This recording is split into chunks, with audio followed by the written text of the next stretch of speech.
dots, and it should say record this meeting, the three dots. Mary, you'll have to unmute. Now talk. I am unmuted. I hear Mary. I hear Mary. Because they're going to mess me up. Okay, now we're Lucy? good. So Lucy, suggestions do you on hear recording me? when my button's not here? Lucy, do you hear Deb Fidelli? Anybody have one? Okay. Read the chat, Lucy.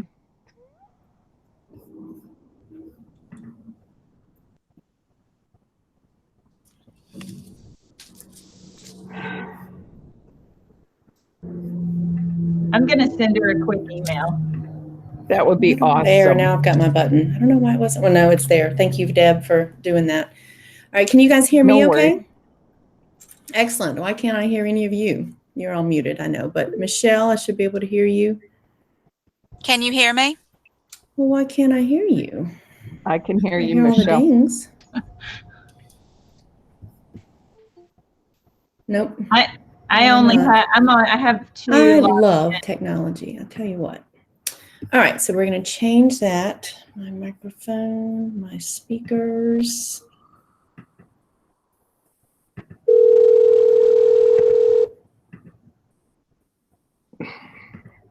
All right.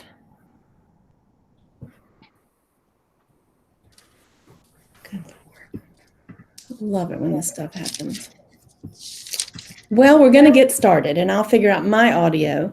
My name is Lucy Wilcox. I am a librarian here in Wilmington, North Carolina, and today's session is a middle school Battle of the Books review, and Mary Tobin is stepping in to host this or to present this for us, information on there.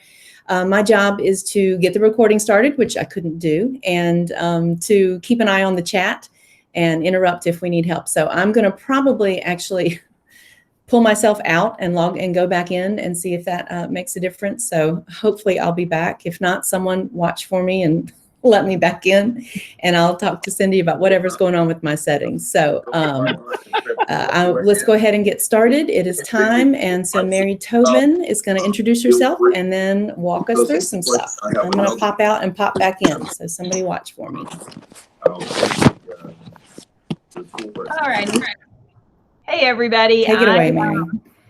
I came to this pretty last minute. I found out this week I would be doing it, so bear with me, and I'm sorry if I miss anything. But I am Mary Tobin. I'm the media coordinator at Surf City Middle School. This is our third year here, and we still have not had an actual full year between the hurricane and all this stuff going on, so it's crazy.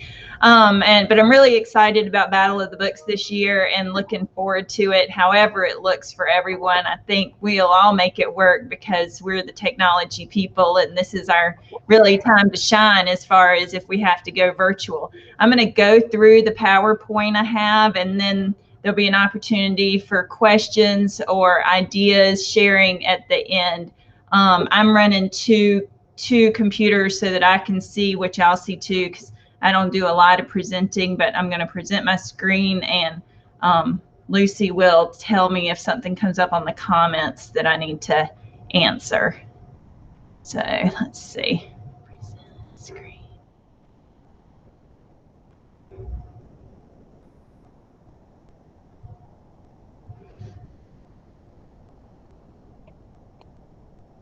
All right, so probably a lot of you knew Charlene, who retired this year, and I think she's very happily retired. So we just took her presentation and modified it for this year. The middle school Battle of the Books, of course, is the first Battle of the Books. It's a great program. I was involved with it with all four of my kids, and I'm thrilled to be doing it now. The purpose of the program is to encourage reading by all students and, of course, expose them to a wide variety of authors, genres, and viewpoints. And I'm sure y'all know, if you students who, it's really a great thing as far as getting kids to read books that they wouldn't normally read. Improve reading skills, have fun in a competitive environment, and of course, competition. We know it's about having fun, but it is a competition. The guidelines and rules, the manual is updated annually. And on the PowerPoint is a link to the current edition. I also have that. I can pull it up if anybody has any questions about it as we go through. The first steps, and I'm looking at y'all as well, but is anybody brand new to Battle of the Books? Okay. So the first step really is to go on the NC SLAMA website and read about it and read through the manual.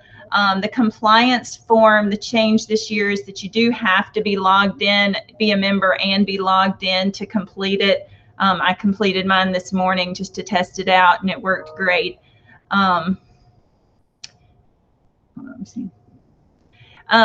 Then order and gather your books for the competition. The list is posted on the website. Talk it up at your school. Get your teachers to talk it up. I know I keep a table full of just the Battle of the Books books, and so I can recommend them to all the kids as they come through, and then just start practicing.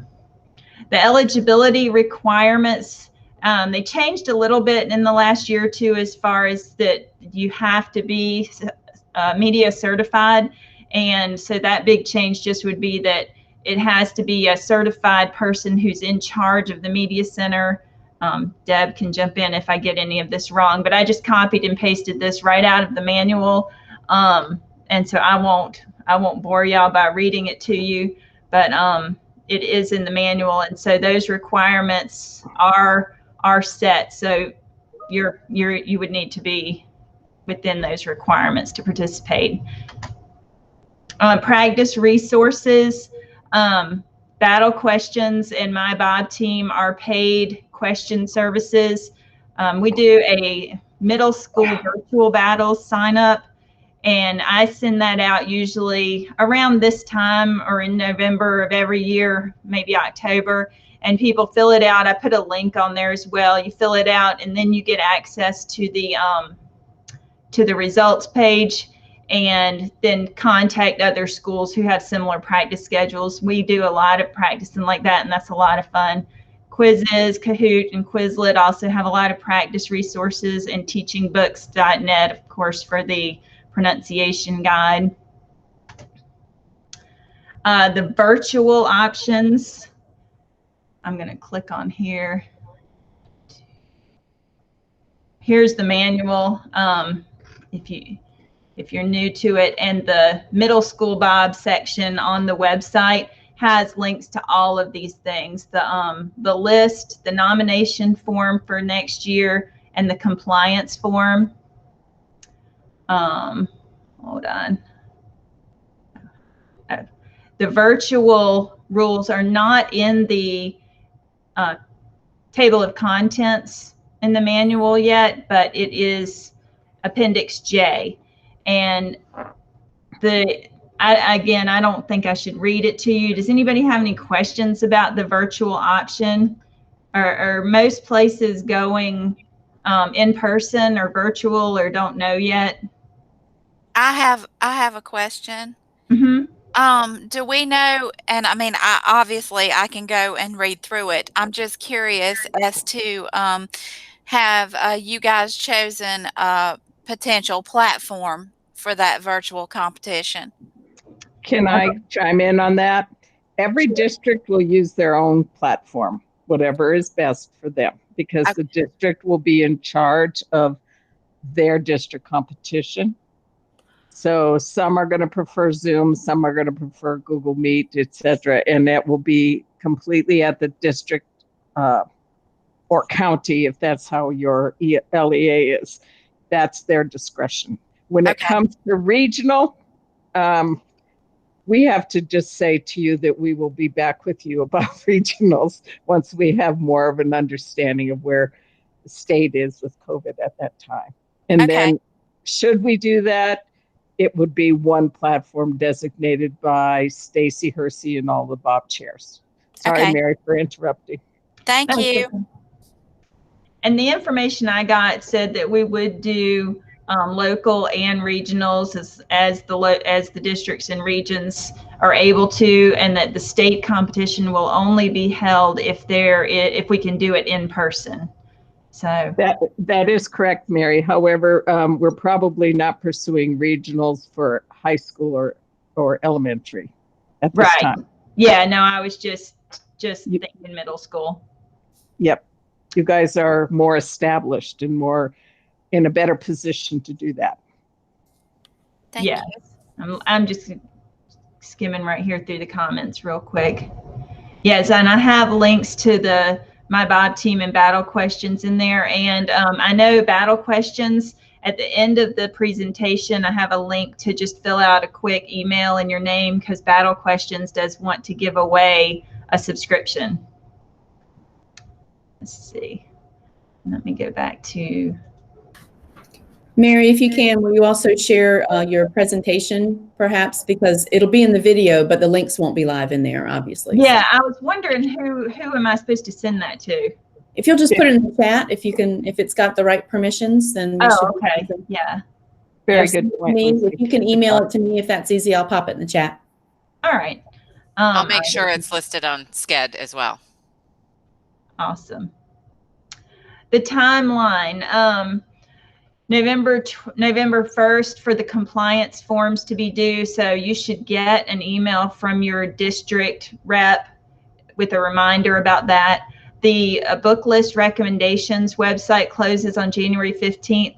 You know, as being on the committee, I would say if you have kids who want to recommend books, or if you want to recommend books, the earlier the better, just so that everybody can get them read, because we do require that 2 people on the committee read the book to discuss it. And so the more time we have, the better on that. And there are always so many great options. The new list is announced March 1st, and then April 26th would be the deadline for the regional winning teams. Let's hope we get to that point, to the state chairperson, which is Sheila. And then hopefully we'd have the state competition at the end of April or sometime in May. To nominate titles, that link is on the main middle school Bob page.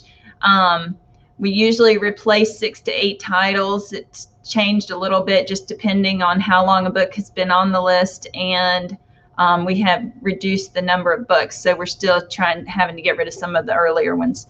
The selection criteria are also in the manual. Please, ask your kids to nominate books that they enjoy, because those are the best suggestions. If you're interested in being on the state committee, Charlene had up to 2 members, so I don't know if there are 3 members per region, 3-year commitment, and you attend the meetings, read the books, make recommendations, write questions, coordinate for the regional with the regional coordinator, and assist at the state competition. It's a lot of fun. I know is anybody in Region 2? Anybody here from Region 2? We do have an opening. These are the regions. So this map is on the main site, and it's also here in the presentation if you're not sure what region you're in. And I put a link to the committee application, and that is specific to middle school. And please complete this form to be entered for the door prizes and the battle question subscription. Sheila, she's got a lot going on with her family right now, but she'll be back, and she's great. She's the chair, so if you have any questions, you can email her or me, and we're happy to answer them. And then I created a Padlet so people could put their ideas, and I'm gonna send that out. Hold on one second, and that's it.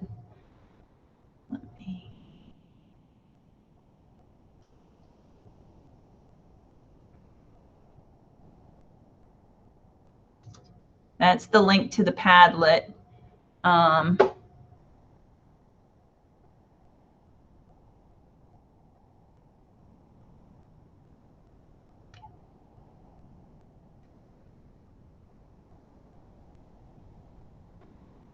And this hopefully is the presentation, so y'all can get the other links. Does anybody have questions or anything you want to add? That link was restricted. I'm going to click on it, but I don't think it's going to let us open it. Okay, I thought I had it where.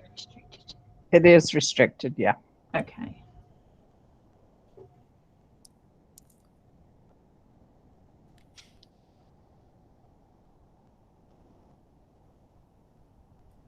There you go. Yep. Thank you. Sure. Any questions or suggestions?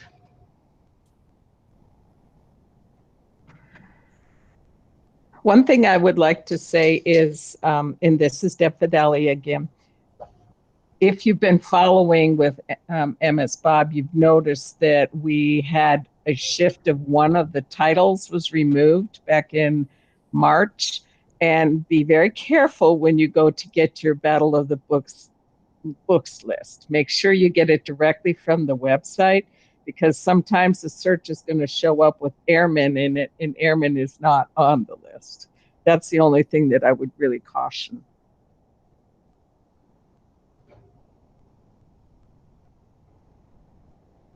Is the Padlet not coming up either? The Padlet is available. Okay, good. Does anybody have any, things you want to talk about that you do with your team?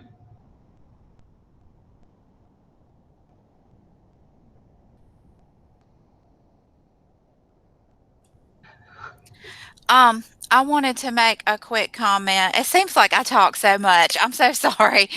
Um, I just started meeting with my team, and this is just something I wanted to share that's really interesting. I'm doing my meetings virtually, and I am using Microsoft Teams right now to meet with my kids. But I have found, ironically, that I have more kids interested and virtual Battle of the Books than I had interested when they were here at school in person. I have a meeting with them this afternoon, actually. And as of right now, I have 35 children. I mean, Wow. God help me. I'm just like, I don't really know how it happened. I thought I had 34, which is fine. And then this morning I got an email from a teacher, Michelle, is it too late? I have another child who's interested. I have lots of different ideas and things I'm doing with the kids, book talks. And like I said, we just started, you know, but I built a website for them I transitioned the whole media center site to Canvas. And I have a section for Battle of the Books, and I have all kinds of cute little things on there for them, and I have several staff members helping me as well. So That's fantastic. I love it. I can't believe I have 35 kids. I think probably also because all the other activities are so limited right now. We don't have any sports. We only have one other club that's even doing anything. And I did a Google Classroom, and I'm posting questions there, and they're answering. And we're going to start doing some in-person practices, but we can only have them if we're doing, A day, work day, B day. And so they can only come on their school day right now. So, but I am going to start doing that because that's, where the fun is. And, and I think when we talked about, even if kids had to Google Meet in for virtual practices and we went against another team, then they could just hear each other confer. It wouldn't be that big of a deal, that they could still practice from home like that. And both teams would just hear the other team talking. Anything else y'all do that, you think really gets the kids into it?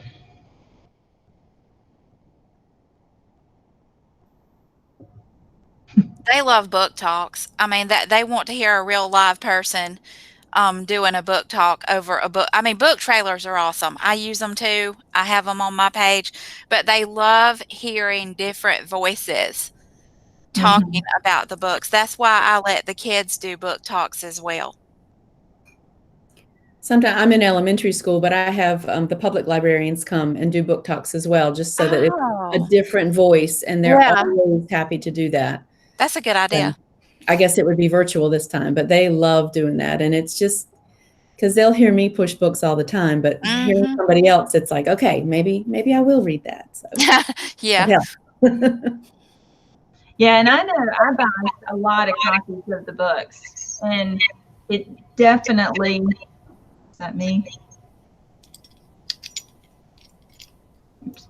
And it definitely helps because so many more kids than just the ones who are interested in the team end up reading all those books because everybody's talking about them and the other kids are recommending them. So, you know, just having Battle of the Books, I think, expands what they're reading so much because the more kids have read the book and are excited about it, the more the other kids want to read that book too.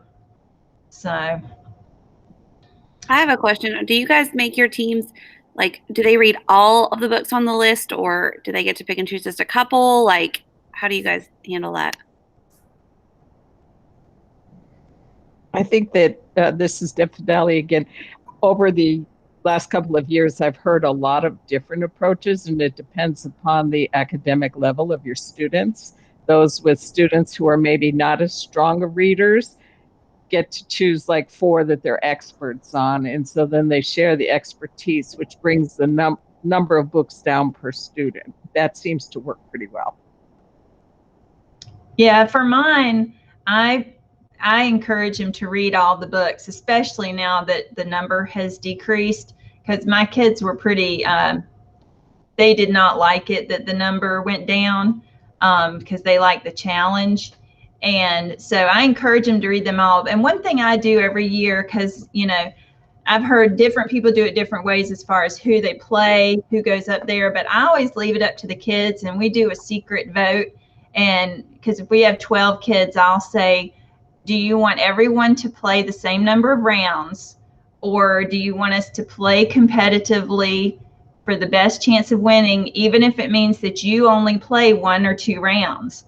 And, you know, I've never had a team say they wanted to all play the same number of rounds. So, but I leave it up to them, and that way, if it's their decision. If I can add on to that, I do something similar. I always tell the students that my goal for them is just to encourage them to read and for us to have fun, but that they can have a different goal. And they always say, oh, no, we want to win. So it's very similar. A lot of it is just in the way that you present it. And that the focus is not on winning, but they are competitive, which is perfectly fine. Exactly. I agree with that. And I do think, you know, we have book clubs and things too that really touch the kids who want to read and discuss and have a more casual experience. But generally the kids who want to do Battle of the Books and who excel are the ones who also have that competitive edge. And, you know, I tell them I want everybody to be touched by all these books, but also, you know, it is a competition, and the baseball team doesn't exist so that every student in school can play on the baseball team. And this is the activity for these kids who want to excel and who do excel in this. And I think it's great that they have their thing. Yeah, and I just want to add to that. I'm Jenny. I'm from East Rutherford Middle School in the western part of the state.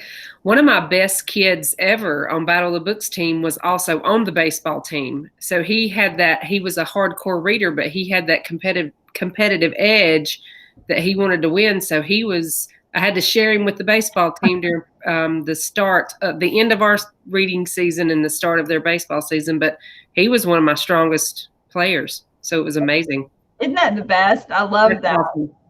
I've had that too. And my son was very competitive, and he said he would read 27 books that he hated just to go out and win.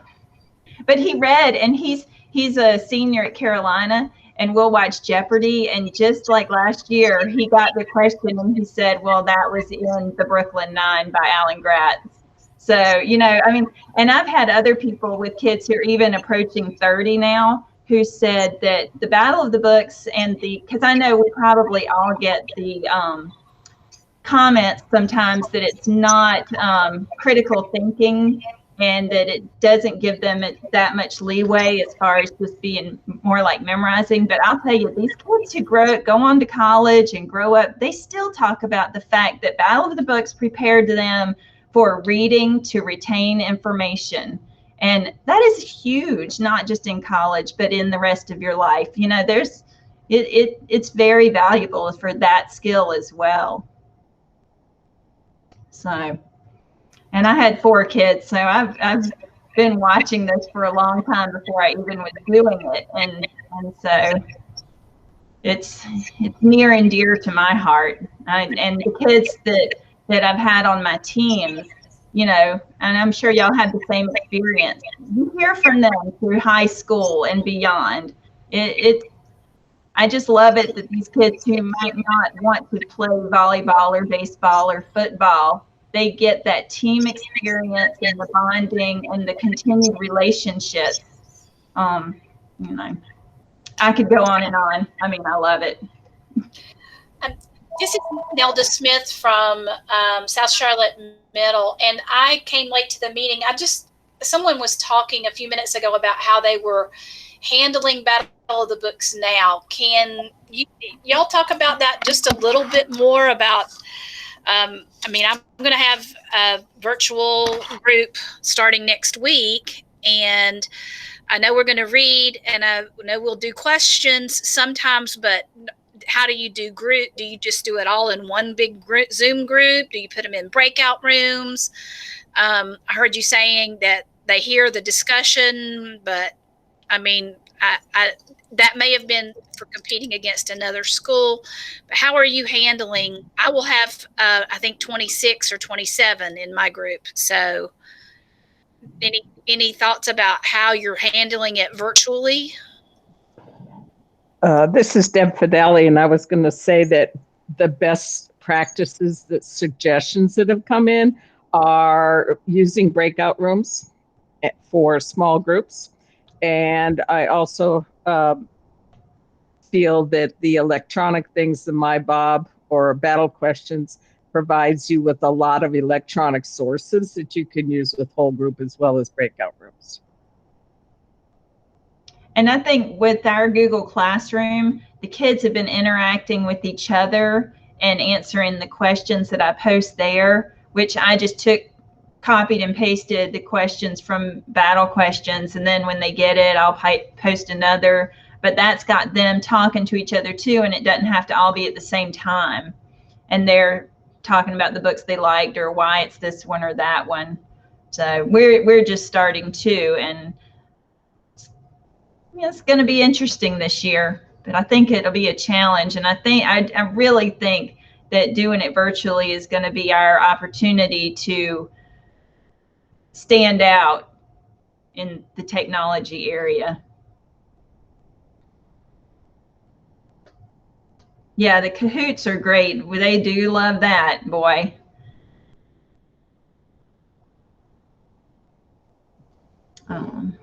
One of the things to consider, and this came up in the EBOB meeting, each district is going to have to define the terms, because I think most districts have a virtual school component. So in my school district, Winston-Salem Forsyth County Schools, I have 100 students who are my virtual academy kids. So I don't know yet from my district if they will be able to be on my Bob team, because we have to be 100% virtual with after school for the entire school year. So ask your district what their philosophy is about the virtual academy kids tied to the schools. I'm wondering about that too, because I have several, and right now they're on the Google Classroom and they're practicing and they're interacting, but I haven't. I was told they could not come to the after school practices on the A or B day. Right. So it becomes a district decision, just like the district will determine how that competition occurs. I would go to your district soon, or before you form your team, make sure you know what those rules are, whether you're going to ever be in person or not. For Winston-Salem Forsyth County Schools, it will never be in person per Karen Meyer.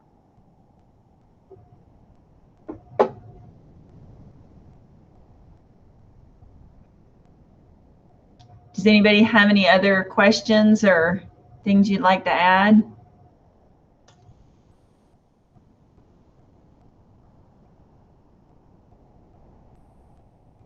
The author title, Quizlet practice. Yeah, those are good.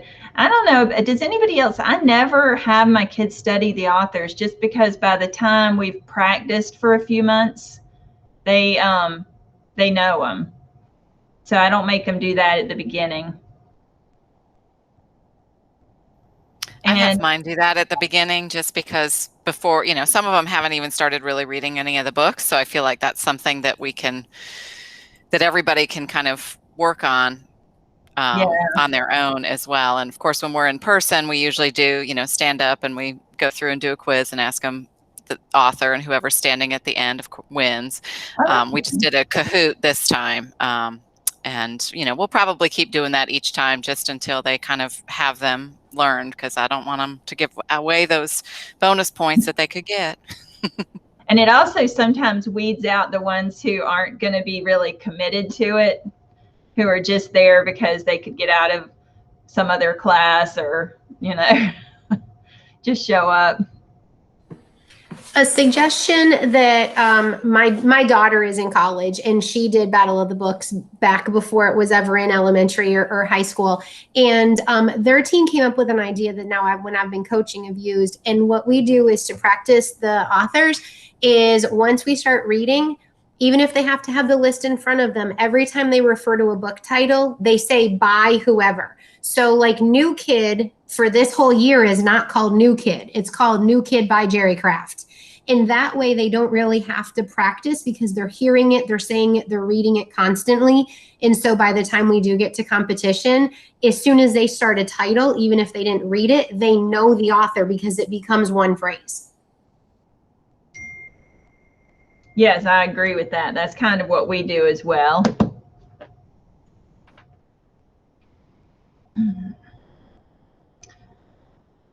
Any other suggestions or fun? One thing we do, which I think is fun, and it's like a team bonding thing. I guess I can stop sharing since I'm not gonna. We make our own shirts, which is fun. I don't know if you have a vinyl cutter or anything. We tie dye our shirts and make our own shirts, and that's so much fun. And we usually have a big party at the end also, and let the kids stay at school. And well, the one year I did it, which was crazy, until like 10 o'clock at night. Now I'm down to maybe more like 8 o'clock, and they get to talk on the intercom and just have a good time. But again, like I mentioned before, I think so much of it is about the team experience as well.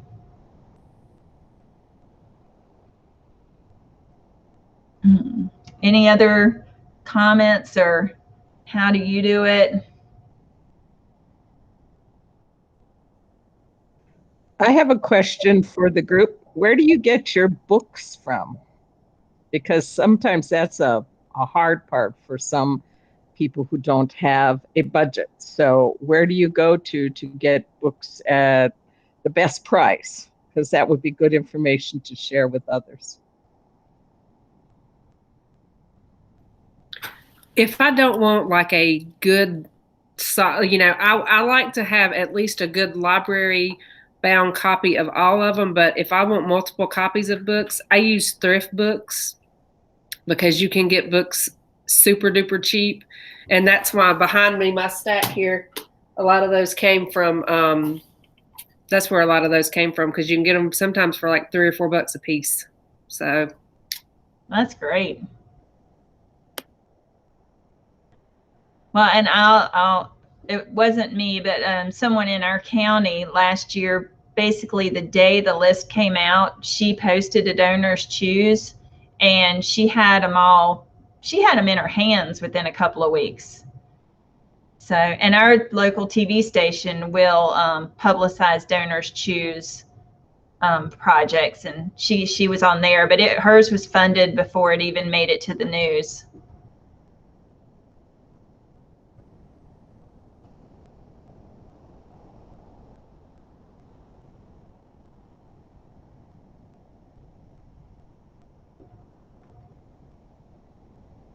When y'all do donors choose, do you ask for more than one copy? of each one? It just all depends on the pricing for me, and how many I have, and because I don't want to get my donors choose price too high.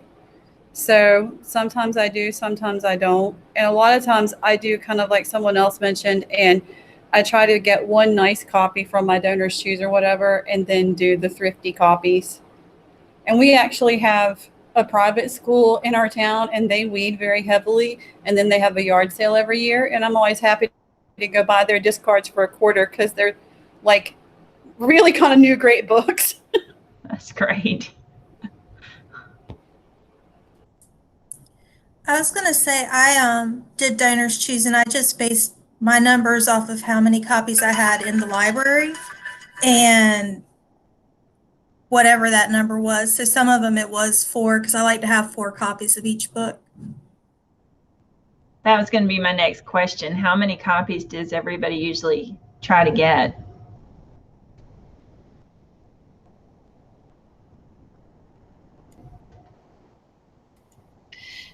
I usually try to get 6, but then again, I usually have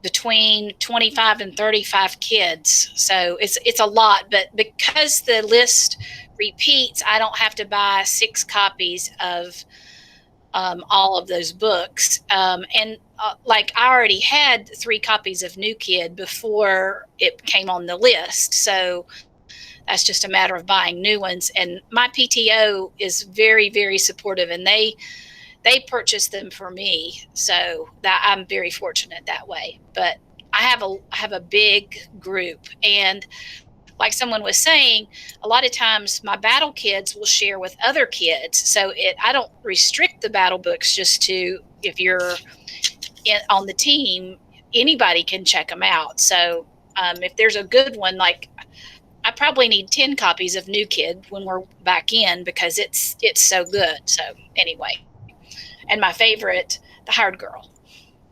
My favorite too. That's an awesome book. That's my favorite too. I love that book.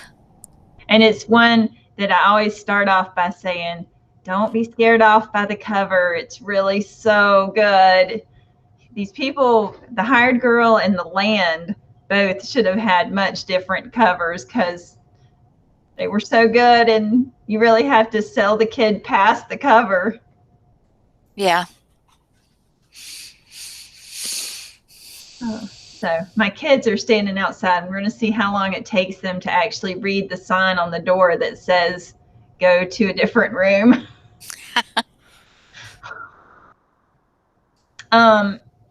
Any other, nobody here is 100% online, or is it anybody 100% online? Winston-Salem Forsyth County Schools is 100% online. Yeah. Are y'all going back? I mean, do y'all have dates to go hybrid or not yet?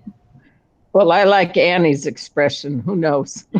That's the best. We all like, whatever. Ask me tomorrow, it'll be different, You're right.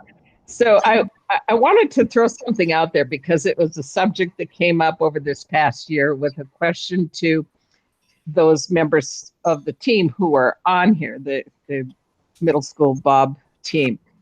The question was asked of Slamma, how do you go through making your book choice in terms of looking at diversity and own voices, etc.? So Mary and Lucy, do you guys want to talk about how you did that? Because I think the list this year was super. It can always be better, but compared to past lists, you really did it. So tell me how you approached that in case someone here has questions. Well, the middle school list, we really did get it right this year, I think. We really talked about,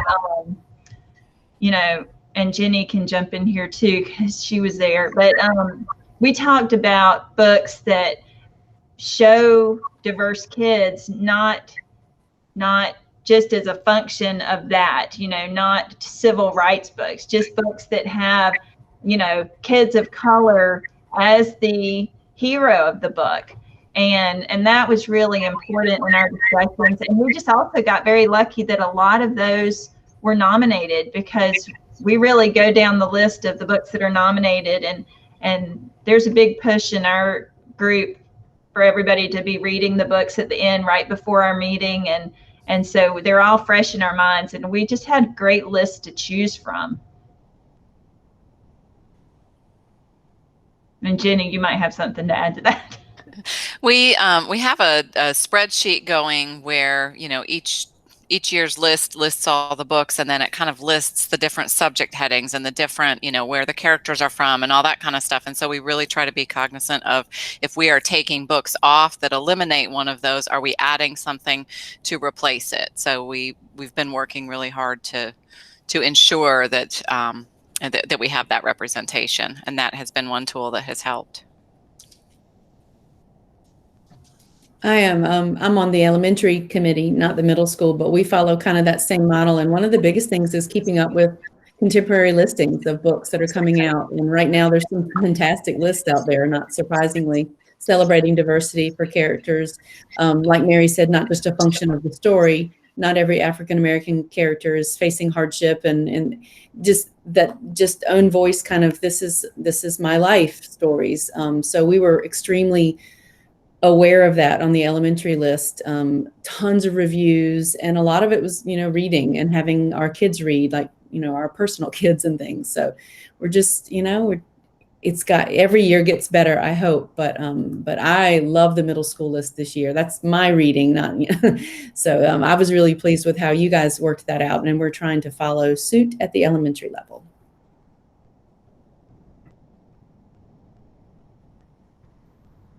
It's a lot of fun for me to see, because some of these books, you know, are ones that I suggested, that I nominated, and then I like to see how the kids react to them. So sometimes it's good and sometimes it's bad. That's why I really want kids to nominate books as well, because when we're reading it, you know, I'm reading it from my perspective, and, you know, everybody at least seems to hate The Watch That Ends the Night, and I loved it. I love that book too. So, I don't know. Well, the other one that I was really campaigned for was the Teddy Roosevelt one. So I've had better luck with my kids with that one. So I felt a little better. I book talked The Watch That Ends the Night, and they're actually all checked out right now. Oh, good. But I am a big fan of narrative poetry. I mean, that's like my go-to. I'm all over it.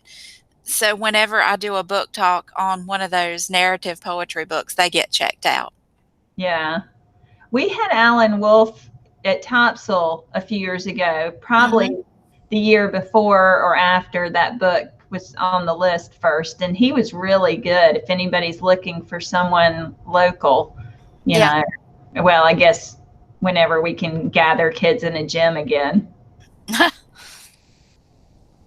So, and I guess, and this is probably, I guess this is going to be more of a district question too, but when they come up and confer, I'm assuming they'll be able to sit at that table for just those 3 minutes that they're there, as long as they're wearing masks. And so I don't know, make sure when y'all start your planning that you read the virtual suggestions, but that's kind of what it said. And then the kids who aren't playing would be separated out. Yeah, it will be. That's why it's important for your district to kind of make your rules now, so you know who to include, and shortly into the season, so you know how to practice. Because I know that in my district, I think it's all going to be little rooms. So however it ends up for your group. Are there any district people in the meeting? District level supervisors?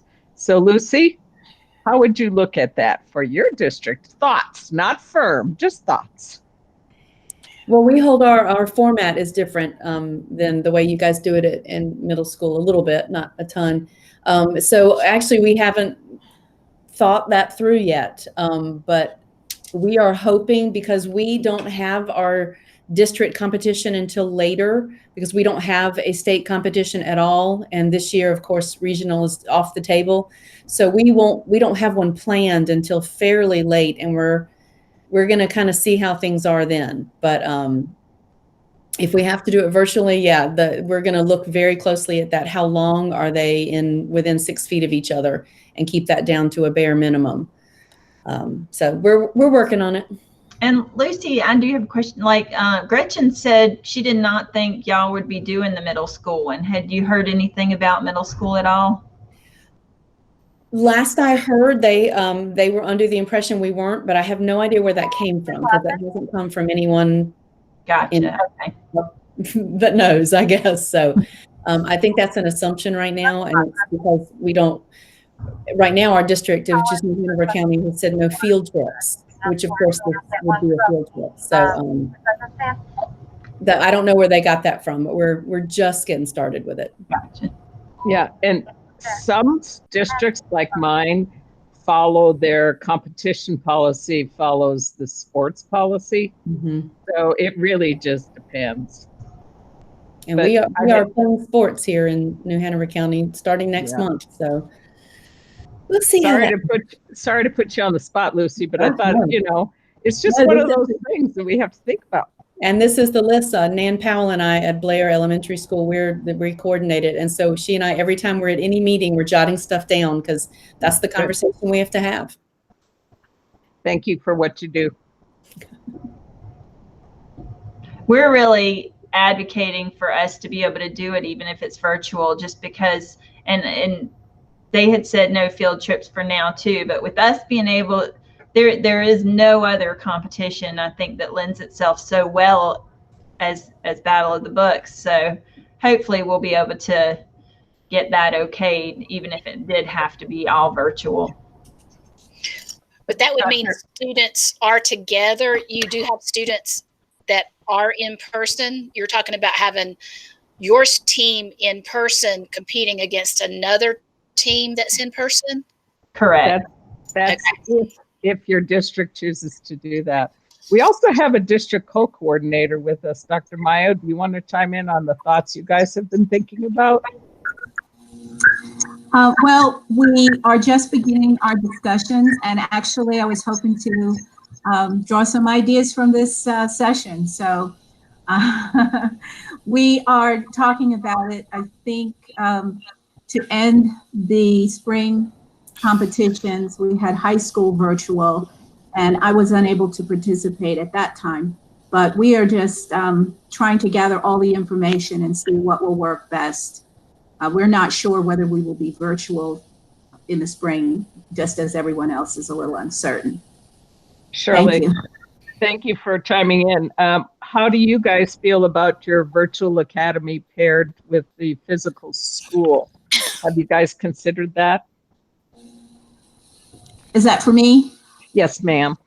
Okay. Well, actually, I am a retired media coordinator, so I also work with graduate students at the North Carolina Central University School of Library and Information Science. So I'm a little bit on the outside, but from what I've heard from practicum students and my graduate students, the academy seems to be going very well. And I think the school board last night has decided that they will continue with the virtual at least through the end of the semester. Thank you for that.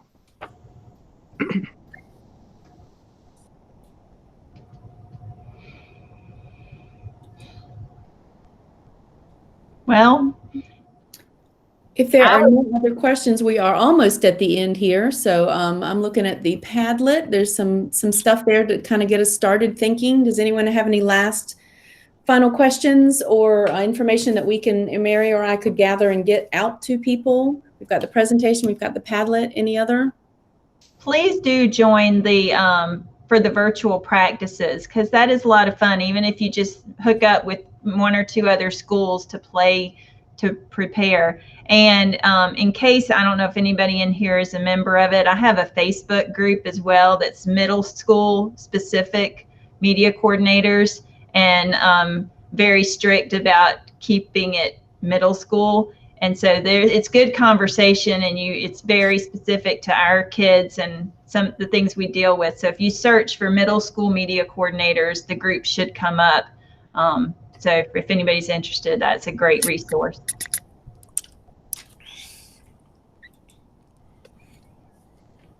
That is awesome.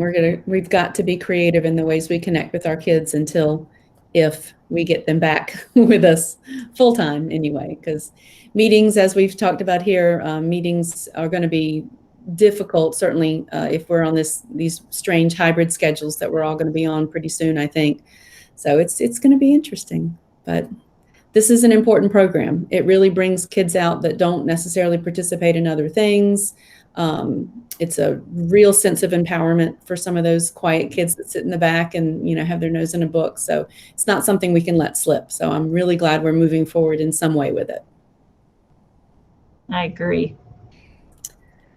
All right. Well, if there's nothing else, thank you all for joining. I'm sorry I had those technical issues at the beginning. Cindy and I are working on them through email. But thank you for coming. Deb, if you'll hang out for just a second, I want to ask you about the recording thing. And otherwise, enjoy the rest of the conference. There's some fantastic stuff on the schedule. So we're all going to be busy all day, I think. So, all right. Thank y'all. Bye-bye. Deb, I just wanted to ask if you would